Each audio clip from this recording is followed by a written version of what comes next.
Hey you guys, today I'm talking about Love and Hip Hop Atlanta Season 6 Episode 15. Okay, this is probably the episode that I'm going to probably get the most dislikes. Because y'all know me, I just speak how I feel when it comes to this show. And I'm going to call bullshit on a lot of shit on this show.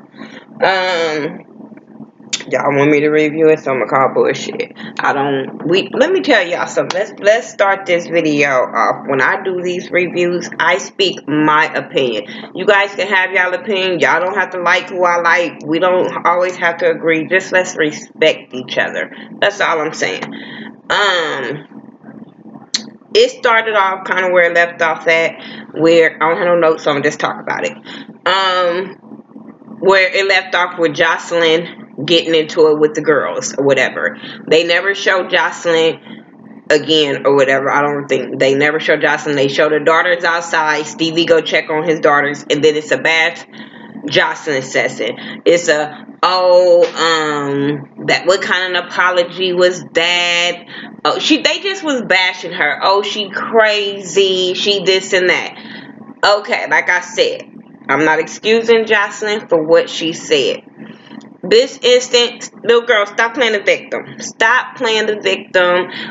To me, she apologized. But when y'all didn't take the apology that she was trying to give y'all, then it's like, bitch, it is what it is. You know what I'm saying? So I didn't understand what did they expect her to do when she did apologize. You know what I'm saying? And y'all don't take it. What was she supposed to do? Grovel at y'all's feet? Because she did apologize, that I recall.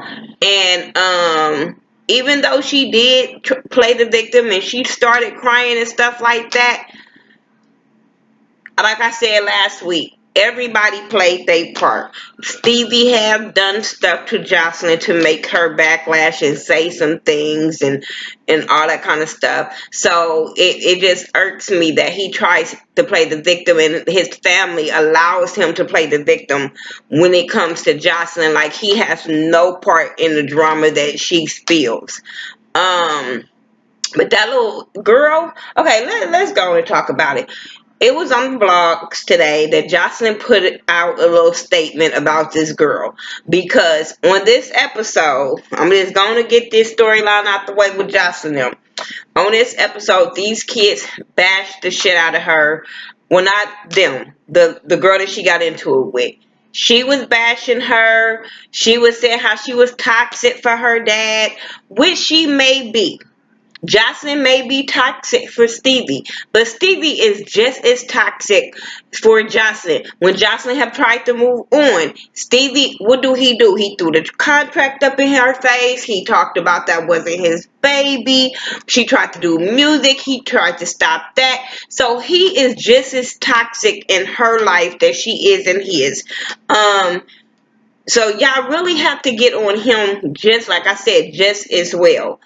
So the little girl was popping off all through the episode or whatever. She went and met up with Mimi and talked about Jocelyn, and she played the victim. She never really told Mimi that she was talking shit back to Jocelyn. She tried to play like Jocelyn just popped off on her and that was it. Unless it was editing, that little girl never said what she said to Jocelyn. She just act like I said, she acted like Jocelyn just popped off on her. So it made Mimi look at Jocelyn once again crazy. Mimi met up with Stevie and said that she couldn't do nothing with blue protective order paper or whatever because Eva has not been physically harmed by Jocelyn. Like I told y'all that last time, she was gonna feel stupid if she took that little girl to the court and that little girl said she loved Jocelyn and she was cool with Jocelyn and it wasn't gonna work in her goddamn favor. But so she wants this protective order, but like I said, she met up with the daughter, she met up with Stevie. So everybody is bashing Jocelyn last night on that episode. So Jocelyn went to Instagram or whatever and said something about the little girl, that she runs the girl's daddy and the girl needs to go find her own dick to suck and all kind. Yeah, disrespectful. But guess what? That little girl is 18 and have said some little disrespectful shit to Jocelyn just as well. Both of them have both been disrespectful. So I'm not gonna just go in on Jocelyn and be like, she need her ass whooped, she don't need to go at no child. If that was the case, then that little child needs to stay in a child's place. But she don't. She don't. She never have since we seen her on her daddy show. She have never stayed in a child's place when it came to Stevie and her daddy. She's always had an opinion. So when you're putting this out on TV and you're saying all this stuff about me, you think I'm not gonna say nothing about you? Fuck that. I'm gonna defend myself. No, she didn't have to tell the little girl that she run her daddy and to go suck some dick. But at the same time, I get where she was coming from because the little girl was coming at her.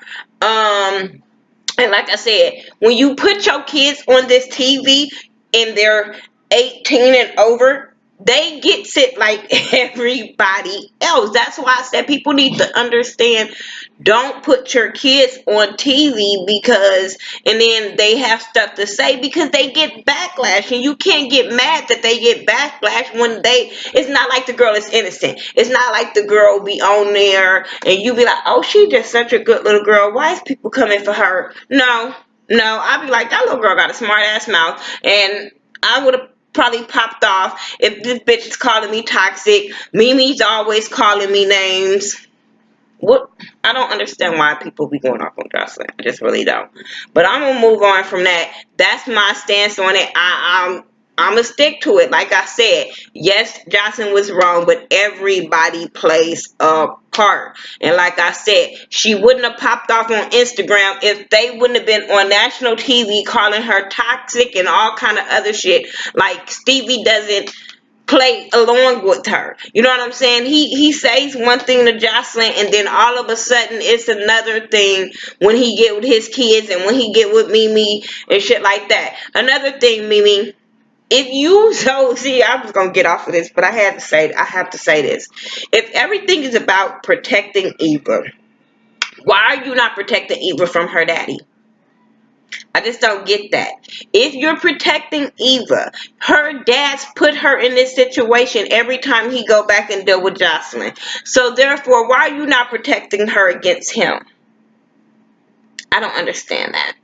If you were protecting your daughter and you felt for your daughter's safety, why did you let that little girl, the sister, go without saying anything to her? If you was so fucking mad, you was like, oh, I'm not gonna say nothing to her about her daddy throwing her under the bus. If you're worried about your daughter's safety, why didn't you say anything to the daughter? If I'm mad about my daughter being around Jocelyn, I don't give a shit who said it. I'm gonna approach everybody that has something to do with my daughter being around Jocelyn. So y'all can all miss me with that shit. I was just like, okay. Moving on from them, Tammy, she meets up with Tommy in the studio. Tommy is working on her music, and no, she was working on her label, her logo, or some shit for her wine. She's all about her business now. So she was invited to Jamaica, but she didn't want to go and deal with these girls and they drama and yada yada yada. I said, but you was trying to get in a circle, but okay. But she said she didn't want to go, but you sure wanted to know. As soon as she sat down, you was like, girl, what happened in Jamaica? So she filled her in on what all happened in Jamaica and how Treasure got snatched up by Dime and her and Dime made up. So she tells her that Dime and Tommy should sit down and make up. So Tommy agreed to sit down with her or whatever. So they all go sit down. Rashida, Tommy, Dime, and Tammy, they all go meet up in Rashida's friend's little conference room or whatever. Everything was going really cool, where both of them was expressing themselves on how they felt and how things went left, because nobody wanted to keep talking about Jocelyn at Tommy's event, and Tommy felt like this was my event and homegirl was ruining her event. I'm like, no, but your homegirl butted in on her, and so she kind of started it. It wasn't Dime kind of starting that situation. Tammy started with cutting her off, knowing that they had words on Twitter, and so Jessica reacted. But it wasn't just Jessica, you know what I'm saying, that started that whole thing with that event. And then you popped off, so you have to take accountability for you kind of fucking up your event just as well. But she said like I said, they both sat down and they talked about their issues or whatever, and everything was going cool. They was laughing, and then Tommy was like, well, maybe I was bugging or whatever, and things going on in my personal life. I took it out on everybody else, and I felt like everybody can get this work. And Jessica was like, no, no, no, no, no, boo boo. No, that ain't gonna work for me. You ain't gonna tell me you gonna give me this work. Like, no. She was like, I'm the one giving the work out. So they going back and forth. Tommy is saying we could take this, we can go fight outside. Jessica was like, yeah, we can. I was so here for Jessica. I was so here and wanted her to drag the shit out of Tommy, because Tommy do say little slick shit and think people didn't catch that. And the street girl that Jessica is caught that shit. You not gonna slick talk me as like you was gonna whoop my ass or something. No, boo boo, you should have kept it cute and said that we had differences and that was it. But for you to turn around and say, well, anybody can get this work, bitch, no. So I was so here for Dime popping off on her. I was so here for Dime telling her, bitch, I'm gonna whoop your ass like your mama should have. But I'm like, bitch, you told Treasure that, so you need to get a new saying. I'm just saying. But yeah, I was here for it. I was so here for Dime wanting to whoop that ass. I was so wanting security to move out the way so we could see a goddamn good fight. I'm just saying, I was ready for it. Speaking of Tommy, Tommy is still having issues with her mama. She spoke to Tammy about the issue she was still having with her mama, how she ain't still spoke with her mama, and Tammy was saying how they need to sit down and talk, and maybe her mama needs to sit down and talk to Tommy's mama, because her mama had a drug problem and her mama apologized to her, so that's what made her, her and her mama build a relationship and how they got stronger or whatever. This is what irked me with her name, Tammy. She was trying to give Tommy an excuse for the way she act because she doesn't have a mother in her life. Boom, boom. Let me tell you something. We cannot keep using that as an excuse. All we can do is make a better situation for our kids and act better. No way. Let me tell y'all. Me and my mama is like cordial. We cool. You know what I'm saying? We speak. I don't have no hard feelings. I hope she don't have no hard feelings towards me.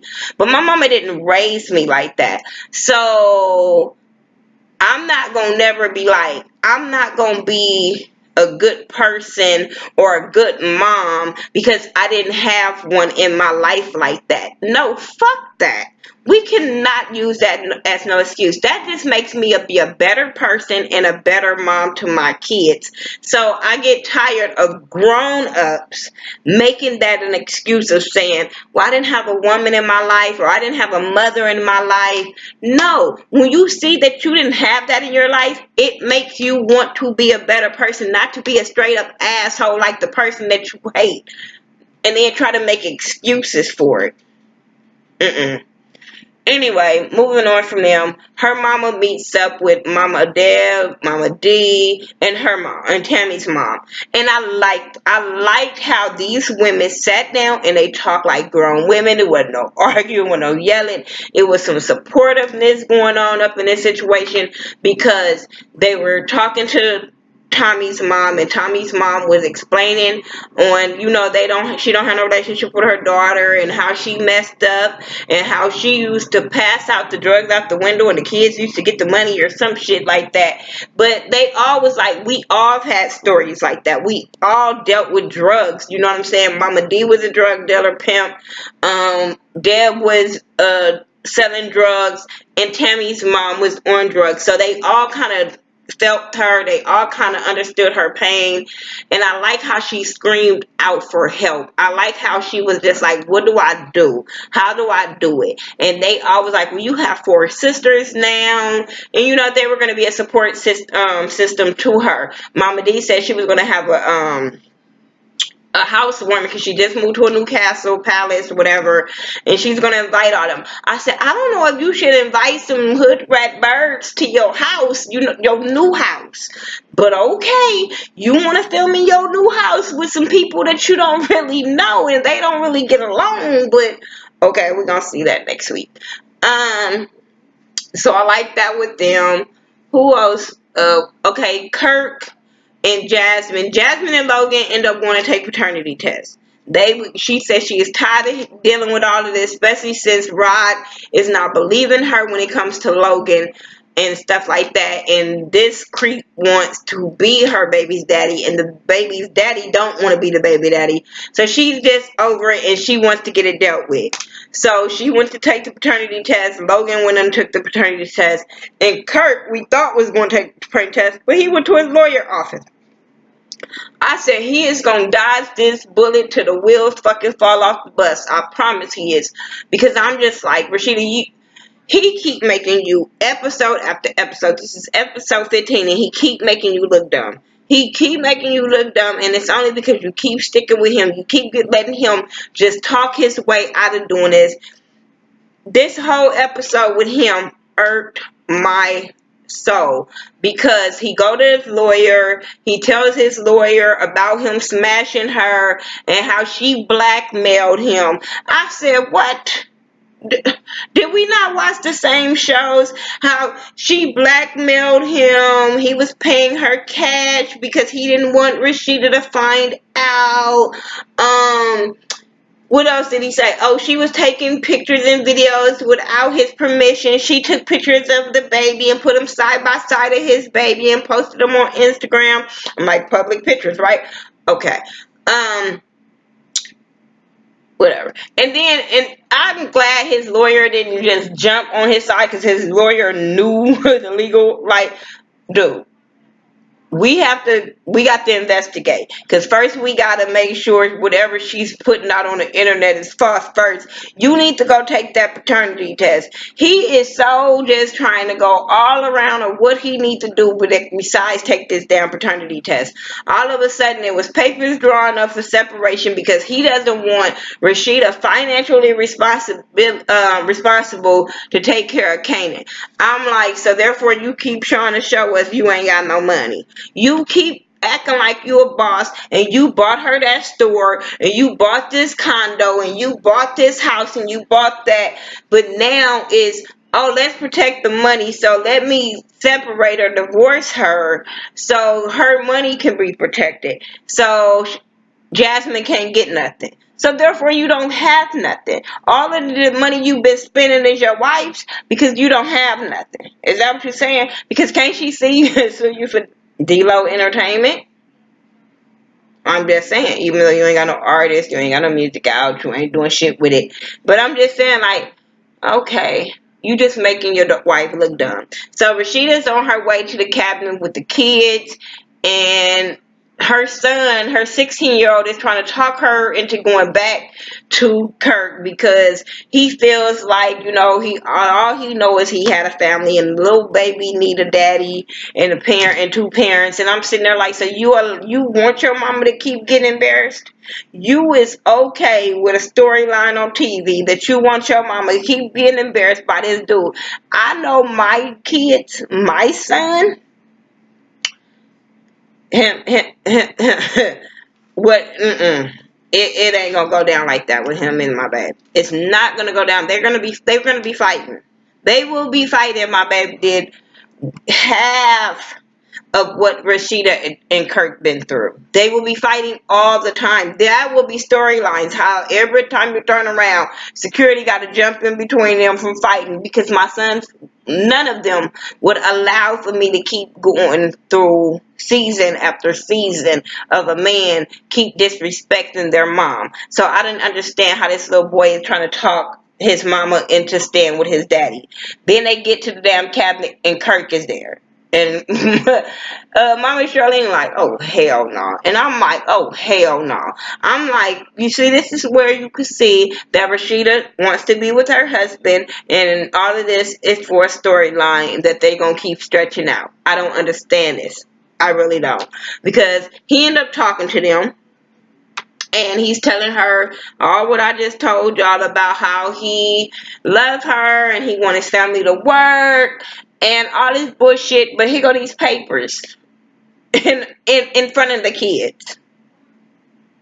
And his daughter had to hurry up and jump up like, wait, let me take the kids on, because this is not going to go well. And I'm like, you are so disrespectful that you would do that in front of your boys, that's how you would do their mama on national TV once a fucking again.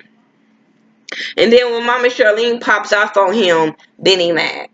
He's mad that Mama Charlene popped off on him, and that was his way of jumping up and getting the fuck up out of Dodge, because she started asking him about that paternity test. Fuck all this separation shit. Fuck all what you talking about. Are you going to get the DNA test? He like, that's not my priority. What do you mean that's not your priority? This is where it's all coming from. So that should have been your main priority. Any dude that wants a person to be out their life and to prove them wrong will go hurry up and get this DNA test. So this is what irks me. This is all I got for Love and Hip Hop, because my blood pressure, I feel like it's going up. I'm about to really make it go up when I talk about Basketball Wives. So stay tuned for that video, and I'll talk to y'all on the next one. Follow me on all social media sites by Thaghettoview, THA, not THE, and I'll talk to y'all later. Peace.